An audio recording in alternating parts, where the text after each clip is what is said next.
मैं आज खुदा में यीशु मसीह का शुक्र अदा करता हूँ और होप चैनल टीवी के लिए जो मसीह अंजील की मनाजी के लिए काम कर रहे हैं उसके डायरेक्टर जनाब अफजल राशिद साहब और उनकी सारी टीम का मैं शुक्र अदा करता हूँ जिन्होंने आज मुझ जैसे छोटे खादम को अपने चैनल में बुलाकर बड़ा मुझे एजाज़ दिया ताकि मैं अंजील की मनाजी करूँ। और मेरा नाम पास्टर यूनुस गुलाम मसीह है और मैं नैरो गेट मिनिस्ट्री और रेवल गॉस्पेल मिनिस्ट्री के साथ मेरा तल्लुक़ है।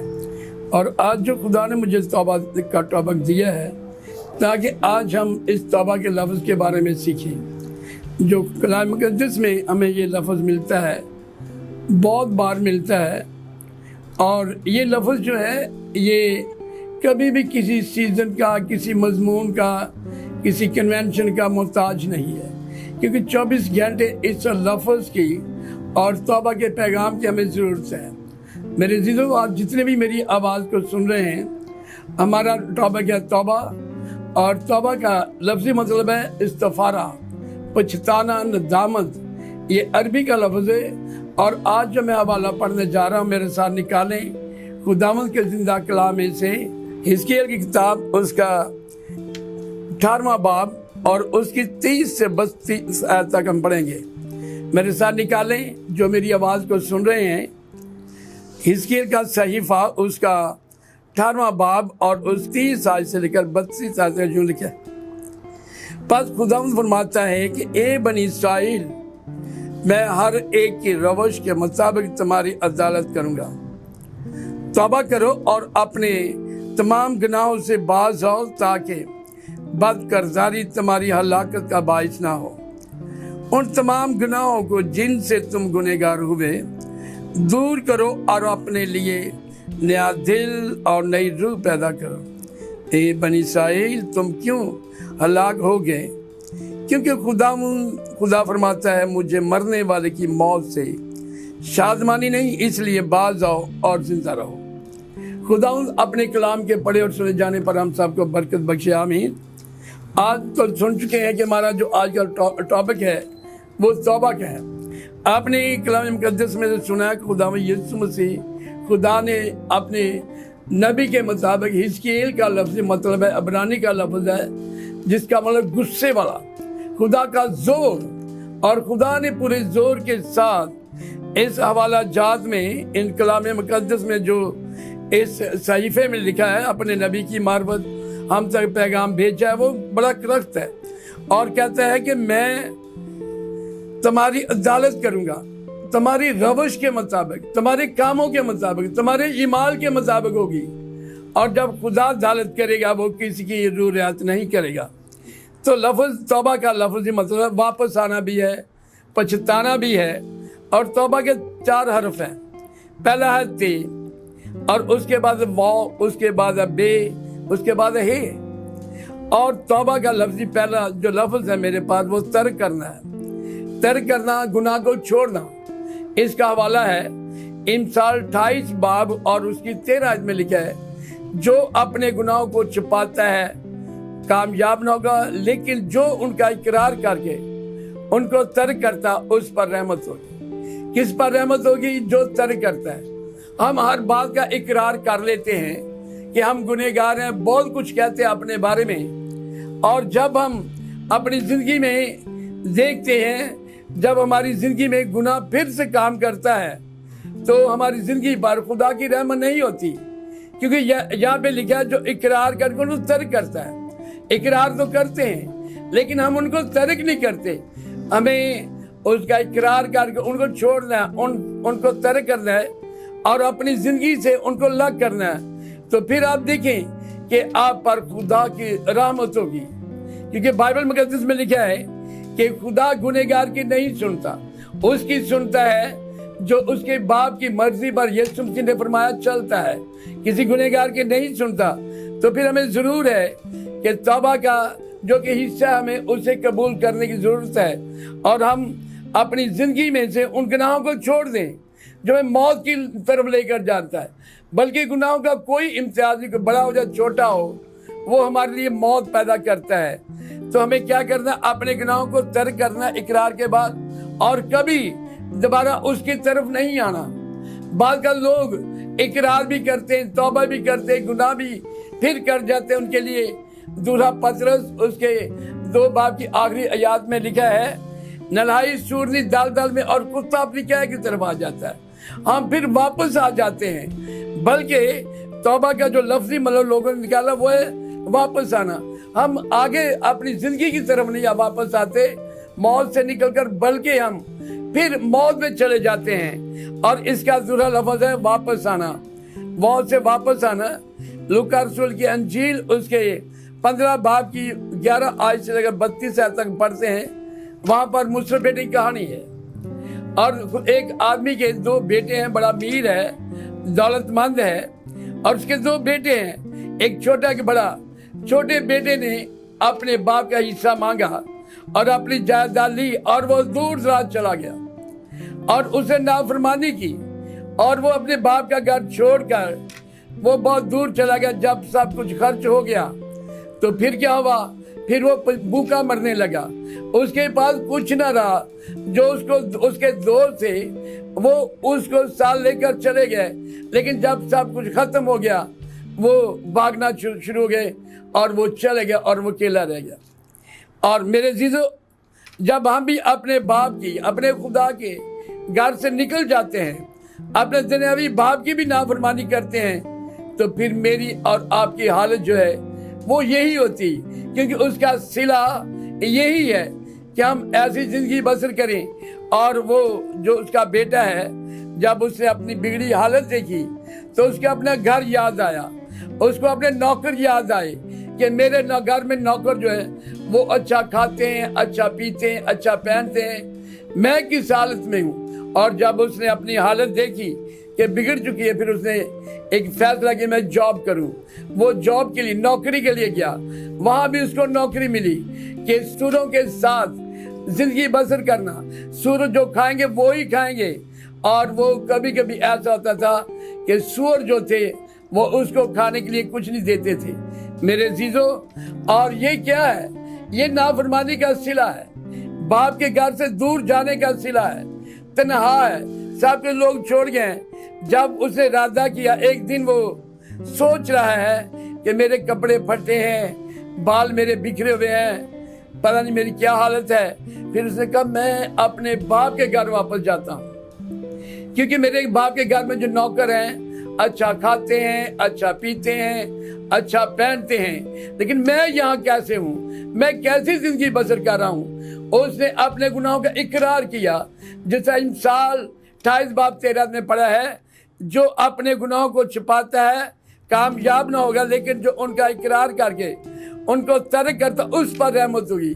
और उसे इकरार किया मैं गुनहगार हूँ, मैं इस लायक नहीं मैं कि मैं अपने बाप के घर जाऊं।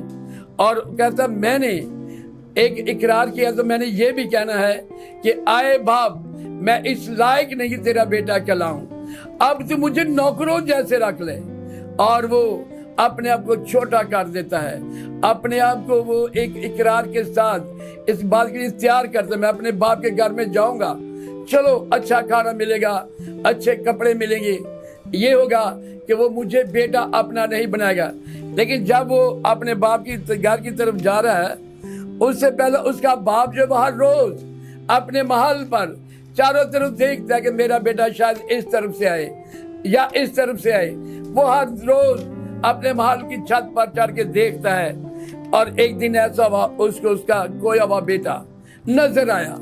जब उसके घर आया तो उसके बेटे ने उसके पाँव में झुककर इस बात का इकरार किया, मैं तेरी नजर में गुनहगार हूँ, मैं खुदा की नजर, आसमान की नजर में गुनहगार हूँ, खुदा की नजर में। तो उसने कहा अब तो मुझे अपने नौकरों जैसा रख ले। जब वो अपने बाप के आगे झुका तो उसके बाप ने उसको गले लगा लिया, उसको उठा दिया और गले लगा कहा कि तू मेरा वो बेटा है जो मर गया था वो आज जिंदा है, जो खो गया था वो आज मिल गया है।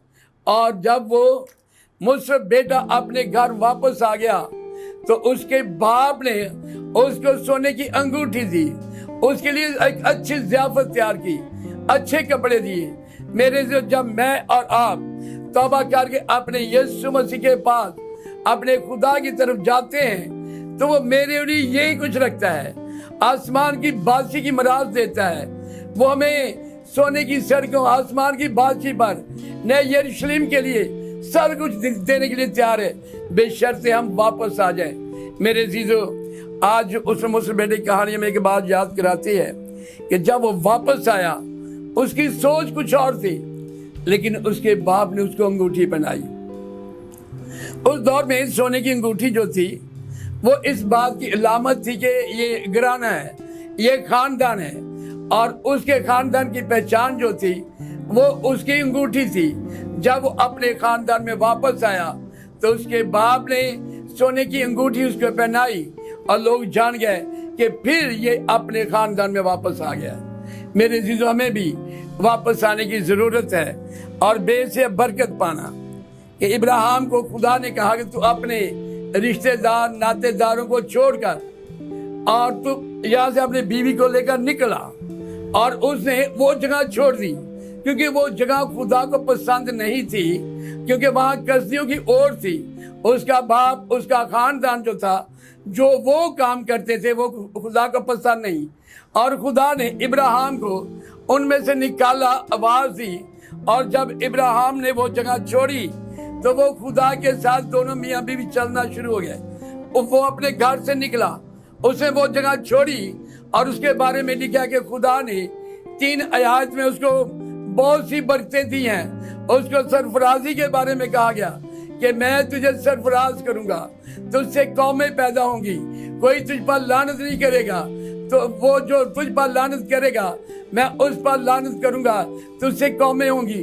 और खुदा उससे कलाम कर रहा है, खुदा उसको बरकत दे रहा है, क्योंकि उसने जहाँ खुदा ने कहा उसने वहां जाकर अपने सर को झुकाया और दुआ की। और कलाम मुकद्दस में लिखा है ये बरकतें इब्राहिम को क्यों मिली कि उसने अपनी वो जगह छोड़ दी जो जगह खुदा को पसंद नहीं। मेरे अजीजों, आज हम भी उसी जगह पर अड़े हुए हैं, चाहे वो मौत है, चाहे नुकसान है, जो कुछ भी है, हम उस जगह पर कायम हैं। हम कहते हैं कि मेरे बाप दादा ये काम करते थे, वो दिए जलाते थे, जो वो करते हमने भी वही करना। मेरे अजीजों, जो आज खुदा की आवाज को सुन रहे हैं, उनके लिए और मेरे लिए एक पैगाम है कि हमें वो जगह छोड़नी है जो खुदा हमें कहता है कि ये जगह छोड़ दो। क्योंकि इसकी 32 आयत में भी लिखा, यही लिखा है, क्योंकि खुदा फरमाता है मुझे मरने वाले की मौत से शादमानी नहीं, इसलिए बाज और जिंदा रहो। कितनी खूबसूरत बात है खुदावंद की। वो आपकी मौत के लिए खुश नहीं है, वो आपको हमेशा की जिंदगी में दाखिल करना चाहता है, और वो कहता है बाज आओ। लेकिन हर बुरे काम से बाज आना है, गुनाहों से बाज आना है, ताकि हम हमेशा की जिंदगी में दाखिल होकर यीशु मसीह के साथ हमेशा की जिंदगी में दाखिल होकर हमेशा जिंदा रहें। कलाम मुकद्दस में तौबा का जो 4था हर्फ है वो है हे हमेशा की जिंदगी। हमेशा की जिंदगी हमें कैसे मिलेगी? यूहन्ना रसूल की अंजील उसके 5वें बाब की 24 आयत में लिखा है, जो मेरा कलाम सुनता और मेरे भेजने वाले का यकीन करता है, हमेशा की जिंदगी उसकी है। नंबर 1, उस पर सजा का हुक्म नहीं होता। नंबर 3, वो बल्कि वो मौत से निकल कर जिंदगी में दाखिल हो गया। आज यही खुदा का कलाम कर बाज आओ। और खुदावन नहीं चाहता कि हमारी मौत हो, हम जहन्नम की आग में जाएं, बल्कि जिस तरह यूहन्ना रसूल की अंजील में हमें लिखा हुआ मिला है कि हमेशा की जिंदगी सजा का हुक्म नहीं, बल्कि वो मौत से निकल कर जिंदगी में चला गया। कौन? जो आज इस कलाम मुकद्दस को सुनता है, जो भेजने वाले को यकीन करता है। वो भेजने वाले वो तो अपने बारे में कह रहा है कि खुदा ने अपने बेटे को जमीन पर इसीलिए भेजा हमारी हमेशा की जिंदगी हो और हम पर सजा का हुक्म ना हो, बल्कि हम डाकू की तरह मौत से निकल कर जिंदगी में चले जाएं। और इन बातों के लिए जरूर है कि हम तौबा करें, अपनी पुरानी जिंदगी को छोड़ दें। मैं खुदावंद का शुक्र अदा करता हूँ कि आज इस चैनल के वसीला से जो कुछ भी खुदा ने अपना कलाम दिया है, मैंने बहुत कुछ सीखा। मुझे भी जरूरत है, ये नहीं कि मैं ठीक हूँ, पादरी हूँ, जो भी हूँ, लेकिन जितने भी मेरी आवाज को सुन रहे हैं, वक्त नजदीक है, हमें तौबा करने की जरूरत है। जब यूहन्ना अस्तबागी ने अपने वाज को शुरू किया।